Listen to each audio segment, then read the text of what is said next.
Hey, Allison Halen here. Sorry, I'm still getting over a cold, so I apologize for the frog in my throat. But today, I want to talk to you about psychographics and how you can use them to make your content more relevant. I wanted to talk about this because it seems like demographics get all the attention when we talk about marketing, right? Who's your demographic? How are you targeting your demographic? Demographic. But psychographics are so, I mean, not that demographics are not important. I don't want to downplay the importance of demographics, but psychographics are where the money really is, right? So let's start by talking about the difference between demographics versus psychographics. I like to think of demographics as like a house, right? It's the structure, it's what it's made out of, it's how big it is, it's where it's located. The psychographics are the furniture inside the house, the paint on the walls, or wallpaper, as the case may be, whether there's paint or wallpaper, right? Do you have lots of books? Are you more tech oriented? What is inside that? That is going to tell you so much more about who a person is and what interests them rather than just the basics about the house, right? Which still give you good information, but knowing what's inside the house is what's going to tell you who that person is. So, why is this so important in marketing? So, I like to think of this as like, let's say you're dating someone new and you've just been invited to a birthday party. Maybe it's a family member or a close friend of theirs, and this is their chance to introduce you either to the family or the friend group. So yeah, it's a birthday party, so you should bring a gift for this person you've never met before, right? How are you going to do that? Let's say your significant other only told you this person's age, race, gender, and geographical location, and that's the only information they provided. Would you have any idea what to get that person for their birthday? Absolutely not. Now, let's think that instead, hopefully, what your partner is telling you about is this person's hobbies and interests and beliefs and values. That narrows it down a lot more, doesn't it? Now you have a much clearer idea of what to get them for their birthday. The same goes for your marketing content. You know exactly what buttons to push, right? What motivates them to take that next step in the buyer journey or to even read your content in the first place, right? Because they have to do that first before you can get them to take the next step in the buyer journey. So absolutely, psychographics are so helpful in that. I think about this as the difference between they know who I am versus they get me. And they get me is, again, that's where the gold is, because it's very easy for us to figure out who a person is these days, right? Because of all the data that's available. But it's so much harder to find someone who really gets us. That is so much more valuable than anything else you can do. So if you can demonstrate to people that you really understand them, that is going to go so much farther towards convincing them to work with you. You can spend all day listing all the cool things you do, all the cool things your product does for them, but demonstrating that you get them is what's really going to seal the deal. Now, we know why it's so important. That's great. How the heck do we find psychographic data? My favorite is always social media, right? Figure out who your followers to start with. If you've been on social media for a while, look at the other social media profiles that they are following on that channel. What other things are they reading? What other videos are they watching? What are they engaging with? How are they engaging with it? Are they engaging with certain posts in a positive way or in a negative way? If you don't have a big presence on social media or you're looking to expand your audience, take a look at some of your top competitors and who's following them on social media.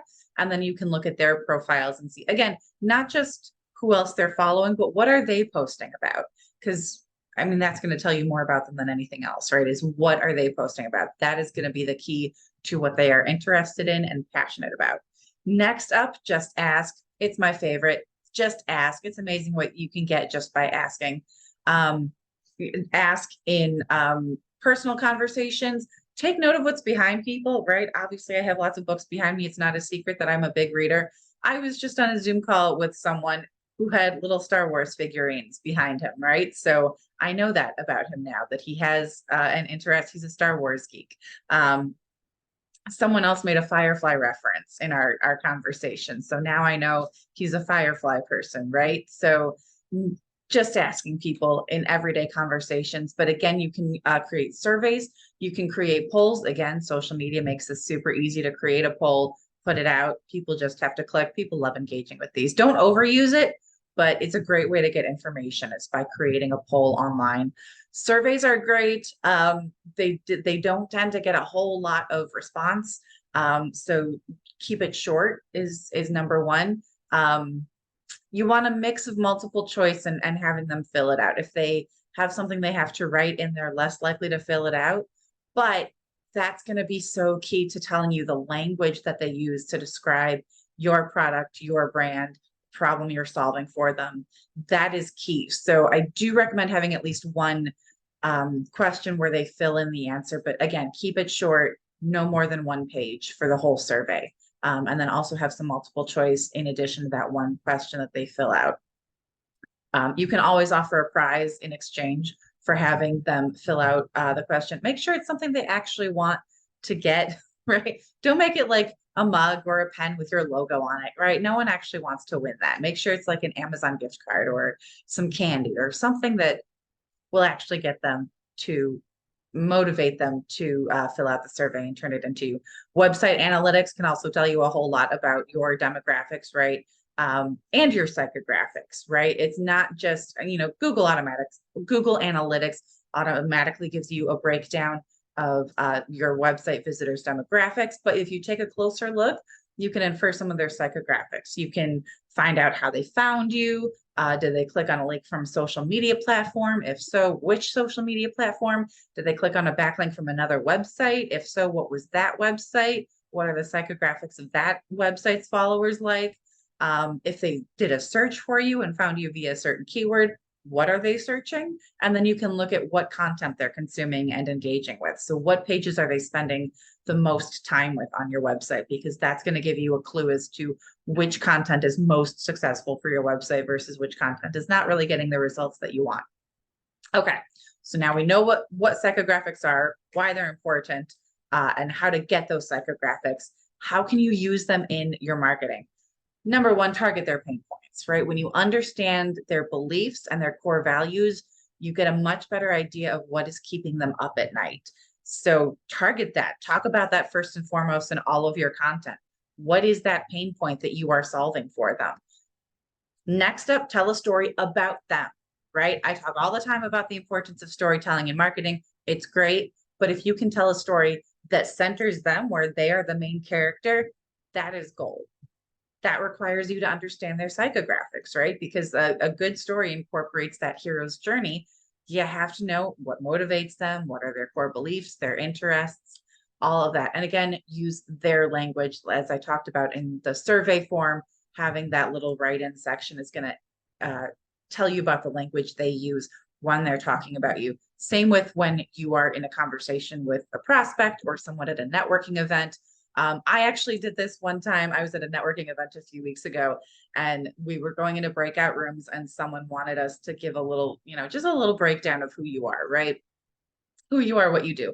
Well, I ended up in a breakout room with a bunch of people that I already knew. So I thought it would be fun for each of us to talk about what someone else in the breakout room does, because that gives you a much better idea of, is your marketing effective? Is your elevator speech effective?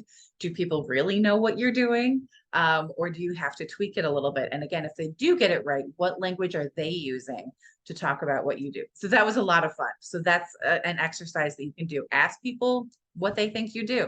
Just ask. You'd be amazed at some of the answers that you get. Incorporate their favorite pop culture references, right? I talked about the guy who is a Star Wars geek. I talked about the other guy who is a Firefly fan. I will never forget the day that I saw a blog post on another content marketer's website that was it had a little thing of Yoda that was something like, create content you will, right? So that was for Star Wars Day. They were talking that up. So if you know that your target market tends to be Star Wars fans, absolutely incorporate that into your content. If they're Trekkies, you might want to stay away from Star Wars.